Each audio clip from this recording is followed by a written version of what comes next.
Hi friends, welcome to Starvj All. ഇന്ന് നമുക്ക് നമ്മുടെ കറണ്ട് ബില്ല് എങ്ങനെ ഡീറ്റെയിൽ ആയിട്ട് നോക്കാം. അതായത് ഈ കറണ്ട് ബില്ല് ഇപ്പോഴും അധികം പേർക്ക് ഈ ബില്ല് എന്താണെന്ന് പോലും അറിയത്തില്ല. അതായത് ഈ ബില്ല് എങ്ങനെ നോക്കുന്നതെന്നൊന്നും അറിയത്തില്ല.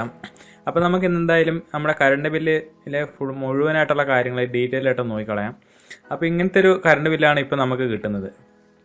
ഇപ്പോൾ ഈ ഒരു ബില്ലാണ് നമുക്കിപ്പോൾ കിട്ടുന്നത്. പഴയ ബില്ലായിരുന്നെങ്കിൽ നമുക്ക് കുറച്ചുകൂടി എളുപ്പത്തിൽ മനസ്സിലാക്കാനും അതുപോലെ തന്നെ സൂക്ഷിച്ചു വെക്കാനൊക്കെ സാധിക്കുമായിരുന്നു. പക്ഷേ ഈ ബില്ല് ഇതിൽ ഒരുപാട് ഡീറ്റെയിൽസ് ഉണ്ട്. പക്ഷേ എന്താണെന്ന് വെച്ചിട്ടുണ്ടെങ്കിൽ നമ്മൾ മലയാളികളല്ല, നമ്മുടെ കയ്യിൽ ഇത് ഇരിക്കത്തില്ല എന്നല്ല, കാണത്തില്ല പിന്നെ.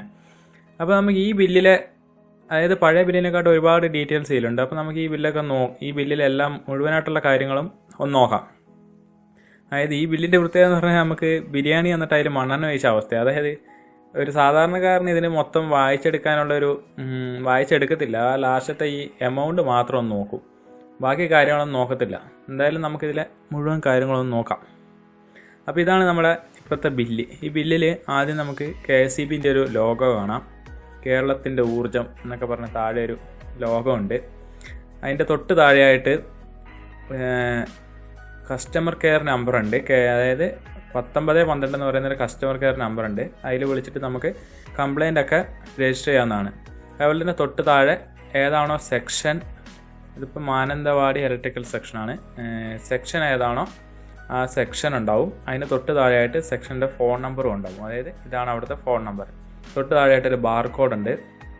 അതിനും തൊട്ട് താഴെയായിട്ട് നമ്മളെ കൺസ്യൂമർ നമ്പർ. ഇനി നമുക്ക് ഈ ബില്ല് ഇല്ലെങ്കിലും കുഴപ്പമില്ല, ഈ കൺസ്യൂമർ നമ്പറും കൊണ്ട് പോയിട്ടുണ്ടെങ്കിൽ നമുക്ക് ബില്ല് അടയ്ക്കാവുന്നതാണ്. ഇതാണ് നമ്മുടെ കൺസ്യൂമർ നമ്പർ. അതിൻ്റെ തൊട്ട് താഴെയായിട്ട് ഒരു ബിൽ നമ്പർ ഉണ്ട്, ആ നമ്പർ ആവശ്യമില്ല. അതിൻ്റെ തൊട്ട് താഴെ നെയിം എന്ന് പറയുന്നുണ്ട്. അതായത് ആരുടെ പേരിലാണോ കണക്ഷൻ ഉള്ളത് അയാളുടെ പേരായിരിക്കും ഇവിടെ ഉണ്ടാവും. ഇതൊരു എന്താ പറയുക, പമ്പ് ഹൗസിൻ്റെ കണക്ഷനാണ്. അപ്പോൾ സ്പെഷ്യൽ ഗ്രേഡ് സെക്രട്ടറി എന്ന് പറഞ്ഞാണുള്ളത്. തൊട്ട് താഴെയായിട്ട് പോൾ എന്ന് പറയുന്നവരുണ്ട്. ആ പോൾ എന്ന് പറയുന്നത് നമ്മുടെ പോസ്റ്റ് നമ്പറാണ്, അതിൽ കൊടുത്തിട്ടില്ലാന്ന് തോന്നുന്നു. തൊട്ട് താഴെ ഏത് ട്രാൻസ്ഫോമറിൻ്റെ കീഴിലാണോ ഇത് വരുന്നത്, അതായത് ഏത് ട്രാൻസ്ഫോമറിൻ്റെ കീഴിലാണോ ഈ കൺസ്യൂമർ വരുന്നത് ആ ട്രാൻസ്ഫോമർ ആയിരിക്കും ഉണ്ടാവുക. ഇതിപ്പോൾ ബസ് സ്റ്റാൻഡ് എന്ന് പറയുന്നൊരു ട്രാൻസ്ഫോമറിൻ്റെ കീഴിലാണ് വരുന്നത്. തൊട്ട് താഴെ തന്നെ ബിൽ ഏരിയ, അതായത് അവിടെ ബില്ല് തരുന്ന മീറ്റർ റീഡർ ഏതാണോ ഏരിയ, ആ ഈ ഏരിയയിലായിരിക്കും നിങ്ങളുടെ കൺസ്യൂമർ നമ്പർ ഉണ്ടാവുക. അതായത് ഈ B6R 38 എന്ന് പറയുന്നതായിരിക്കും നിങ്ങളുടെ കൺസ്യൂമർ നമ്പർ. അതിപ്പോൾ നിങ്ങൾക്ക് ആവശ്യമില്ല, അത് അവർക്ക് ആവശ്യമുണ്ടെങ്കിൽ എടുക്കാവുന്നതാണ്. അപ്പോൾ ഇനി അതിൻ്റെ തൊട്ട് താഴെ തന്നെ ബിൽ ഡേറ്റ് ഉണ്ട്. അതായത് ഏത് ദിവസമാണോ ബില്ല് തരുന്നത് ആ ഡേറ്റാണ് ഇവിടെ ഉണ്ടാവുക. ഇതിപ്പോൾ 7/6/2018. തൊട്ട് താഴെ തന്നെ എന്നാണോ ലാസ്റ്റ് അടയ്ക്കേണ്ടത് ആ ഡേറ്റും ഉണ്ടാവും. അതായത് 18/6/2018. ഒരു 2 ആഴ്ചത്തെ ഗ്യാപ്പ് അവിടെ ഉണ്ടാവും, അതിനുള്ളിൽ അടച്ചാൽ മതി. അതിന് തൊട്ട് താഴെ തന്നെ ഡിസ്കണക്റ്റിംഗ് ഡേറ്റ് ഉണ്ടാവും, അതായത് ഡിസ്കണക്ഷൻ ഡേറ്റ് ഉണ്ടാവും 3/7/2018. അതായത് അതിനുള്ളിൽ നിങ്ങൾ ബില്ല് അടച്ചിട്ടില്ലെങ്കിൽ അവർക്ക് വന്ന് ഫ്യൂസ് വരാം. അതായത് ഈ 3/7 കഴിഞ്ഞിട്ടുണ്ടെങ്കിൽ അവർ വന്ന് ചിലപ്പോൾ ഫ്യൂസ് വരും. അപ്പോൾ അതിന് മുമ്പ് നമുക്ക് അടയ്ക്കാം. ഒരു ചെറിയ പിഴയും കൂടി ഉണ്ടാവും ഈ 3/7 ആകുമ്പോഴേക്കും. 18/6/2018 ആണെങ്കിൽ കുഴപ്പമില്ല, അതിനുള്ളിൽ അടച്ചാൽ മതി. പിന്നെ തൊട്ട് താഴെ തന്നെ താരിഫ് എന്ന് പറയുന്നുണ്ടാവും, LT1. അതായത് സാധാരണ വീടുകൾക്കൊക്കെ LT1 എന്ന് പറയുന്ന ഒരു താരിഫാണ് ഉണ്ടാവുക. അതുപോലെ തന്നെ കൺസ്ട്രക്ഷൻ വർക്ക് ആണെങ്കിൽ LT6F, അങ്ങനെ ഒരുപാട് താരിഫുണ്ട്. ഇതിപ്പോൾ LT1 എന്ന് പറഞ്ഞ താരിഫാണ്. വീടുകൾ അതുപോലെ തന്നെ ചെറിയ പമ്പ് ഹൗസൊക്കെ ഇതിലുണ്ടാവുക. ഇതിൽ എന്ന് പറഞ്ഞാൽ യൂണിറ്റിന് പൈസ കുറവായിരിക്കും. അതായത് സാധാ വീടുകൾക്ക് ഉപയോഗിക്കുന്ന എമൗണ്ടേ ഉണ്ടാകത്തുള്ളൂ. താരിഫ് മാറുന്നതനുസരിച്ചിട്ട് യൂണിറ്റിന് 6 രൂപ 7 രൂപ അങ്ങനെ ഒരുപാട് പൈസ മാറാറുണ്ട്. തൊട്ട് താഴെ തന്നെ പർപ്പസ് എന്താണ്, അതായത് ഡ്രിങ്കിങ് വാട്ടർ എന്ന് പറഞ്ഞ പർപ്പസിന് വേണ്ടിയാണ് ഇത് ഉപയോഗിച്ചിരിക്കുന്നത്. ഒരു സെക്യൂരിറ്റി ഡെപ്പോസിറ്റ് 252 ഉണ്ട്. അതുപോലെ തന്നെ മീറ്ററിൻ്റെ സ്റ്റാറ്റസ് ഇതെപ്പോഴും നോക്കണം, ഈ മീറ്റർ സ്റ്റാറ്റസ് ഓക്കെ ആണോ എന്ന്. അതായത് ചിലപ്പോൾ ഇത് ഫാൾട്ട് എന്ന് പറഞ്ഞ് ചില ബില്ലുകളിലുണ്ടാവും. അങ്ങനെയുള്ള ബില്ലുകൾക്ക് ഒരു ആവറേജ് ബില്ല്, നിങ്ങളുടെ ഒരു എമൗണ്ട്, നിങ്ങൾ സ്ഥിരമായിട്ട് എടുക്കുന്ന ഇതിന് ഫാൾട്ട് ആവുന്നതിന് മുമ്പ് സ്ഥിരമായിട്ട് വന്നുകൊണ്ടിരുന്ന ഒരു എമൗണ്ട് ആയിരിക്കും, ആവറേജ് ആയിട്ടായിരിക്കും പിന്നീടുള്ളത് വരുന്നത്. അപ്പോൾ ഫാൾട്ടൊക്കെ ഉണ്ടെങ്കിൽ SF എന്ന് പറഞ്ഞാൽ ഉണ്ടാവുക. അപ്പോൾ തൊട്ട് താഴെ തന്നെ ലോഡുണ്ട്. അതിന് പിന്നെ ഫേസ്, സിംഗിൾ ഫേസ് ആണോ 3 ഫേസ് ആണോ എന്നുള്ളതുണ്ട്.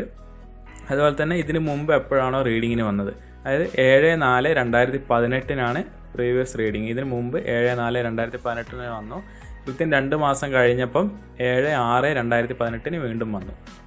അപ്പോൾ ഇതാണ് ആദ്യത്തെ, ഇതിന് മുമ്പ് വന്ന ഡേറ്റാണിത്. ഇതിപ്പോൾ വന്ന ഡേറ്റും. തൊട്ട് താഴെ തന്നെ നമുക്ക് നമ്മളെ ഇപ്പോഴത്തെ റീഡിങ്, അതായത് കറൻറ്റ് റീഡിങ്. ഇതാണ് 1982 എന്ന് പറയുന്നതാണ് കറൻറ്റ് റീഡിങ്. തൊട്ട് ഇപ്പറേ പ്രീവിയസ് റീഡിംഗ് ഉണ്ട്. 1923 ആയിരുന്നു ഈ 7/4/2018 വന്നപ്പോൾ ഉണ്ടായിരുന്നത്. 7/6/2018 വന്നപ്പം 1982 ആയി. അതായത് ഈ 1982 നിന്ന് 1923 കുറച്ചിട്ടുണ്ടെങ്കിൽ 59 യൂണിറ്റ്. ഈ 59 യൂണിറ്റാണ് ഈ 2 മാസത്തെ ഉപയോഗം എന്ന് പറയുന്നത്. ശരാശരി അവിടെ ഒരു ആവറേജ് 54 വന്നുകൊണ്ടിരുന്നുള്ളൂ. ഈ പ്രാവശ്യം ഒരു 5 യൂണിറ്റ് കൂടുതലാണ്. ഇതൊരു ആവറേജ് ശരാശരി വരുന്ന ഒരു യൂണിറ്റാണിത്. ഈ കൺസപ്ഷൻ എന്ന് പറയുന്നത് ഈ പ്രാവശ്യത്തെ യൂണിറ്റാണ്, അതായത് എത്ര ഉപയോഗിച്ചു എന്നുള്ളതാണ്. തൊട്ട് താഴെ തന്നെ ഫിക്സഡ് ചാർജ്, അതായത് നമ്മൾ ഉപയോഗിച്ചാലും ഇല്ലേലും ഒരു ചാർജ് കൊടുക്കണം. 60 രൂപ എന്ന് പറയുന്ന ഒരു ചാർജാണ് ഇതിൻ്റെ ഫിക്സഡ് ചാർജ്. അത് ചില മീറ്ററുകൾക്ക് മാറാം, ചില കണക്ഷന് മാറാം. മീറ്റർ റെൻറ്റ് 12 രൂപ. ശരിക്കും എനർജി ചാർജ്, അതായത് ഉപയോഗിച്ച ചാർജ് എന്ന് പറയുന്നത് 171 രൂപ 89 പൈസയാണ്. 171 രൂപ 89 പൈസ. ഡ്യൂട്ടി ചാർജ് 17 രൂപ 11 പൈസ. ഈ ഡ്യൂട്ടി ചാർജ് മുഴുവനായിട്ട് വരുന്ന ആൾക്ക് കിട്ടത്തൊന്നുമില്ല. പിന്നെ ബിൽ എമൗണ്ട് എന്ന് പറയുന്നത് 261 രൂപ. 171 രൂപ എനർജി ചാർജ്. അതിൻ്റെ കൂടെ ബാക്കി ചാർജുകളൊക്കെ കൂടി സബ്സിഡിയൊക്കെ കുറച്ചതിന് ശേഷം ബിൽ എമൗണ്ട് 261 രൂപ.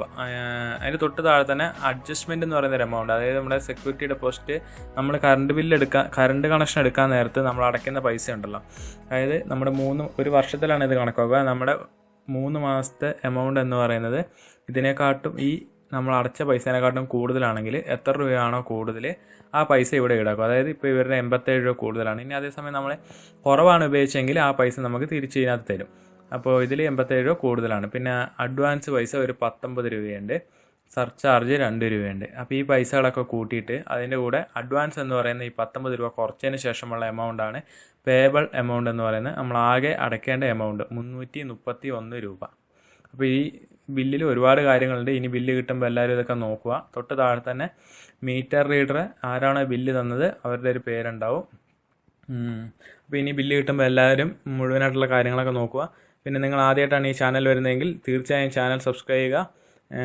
എന്താ വെച്ചാൽ നിങ്ങൾ ശ്രദ്ധിച്ചിട്ടുണ്ടാവും, വലിയ ചാനലുകൾക്കൊക്കെ എന്ത് വീഡിയോ ഇട്ടാലും ഒരുപാട് വ്യൂസ് ഉണ്ടാവും. കാരണം എന്താ വെച്ചാൽ അവർക്ക് സബ്സ്ക്രൈബേഴ്സ് ഉള്ളതുകൊണ്ടാണ് ഒരുപാട് വ്യൂസ് കിട്ടുന്നത്. നമുക്ക് അപ്പോൾ ചെറിയ ചാനലുകളിൽ എത്ര നല്ല വീഡിയോ ഇട്ടാലും അവർക്ക് സബ്സ്ക്രൈബേഴ്സ് ഇല്ലാത്തതുകൊണ്ട് വ്യൂസ് കുറവായിരിക്കും. അപ്പോൾ നിങ്ങൾ തീർച്ചയായും ചാനൽ സബ്സ്ക്രൈബ് ചെയ്ത് സഹായിക്കുക. നമുക്ക് ഒരുപാട് വ്യൂസൊക്കെ ആവട്ടെ. പിന്നെ വീഡിയോയിൽ എന്തെങ്കിലും തെറ്റുകുറ്റങ്ങളൊക്കെ ഉണ്ടെങ്കിൽ ക്ഷമിക്കുക. തെറ്റുകൾ എന്തെങ്കിലും ഉണ്ടെങ്കിൽ കമൻറ്റ് ചെയ്യുക. അതുപോലെ തന്നെ സംശയം ഉണ്ടെങ്കിലും കമൻറ്റ് ചെയ്യുക, റീപ്ലൈ തരുന്നതായിരിക്കും. അപ്പോൾ പുതിയൊരു വീഡിയോ വീണ്ടും കാണാം. Thank you for watching. ഇനി നിങ്ങൾ ചാനൽ സബ്സ്ക്രൈബ് ചെയ്തിട്ടില്ലെങ്കിൽ താഴെ കാണുന്ന സബ്സ്ക്രൈബ് ബട്ടൺ ക്ലിക്ക് ചെയ്തതിനു ശേഷം തൊട്ടടുത്ത് കാണുന്ന ബെൽ ബട്ടൺ ക്ലിക്ക് ചെയ്യുക. ഏറ്റവും പുതിയ വീഡിയോകൾ എത്രയും പെട്ടെന്ന് നിങ്ങളിലേക്ക് എത്തുന്നതായിരിക്കും.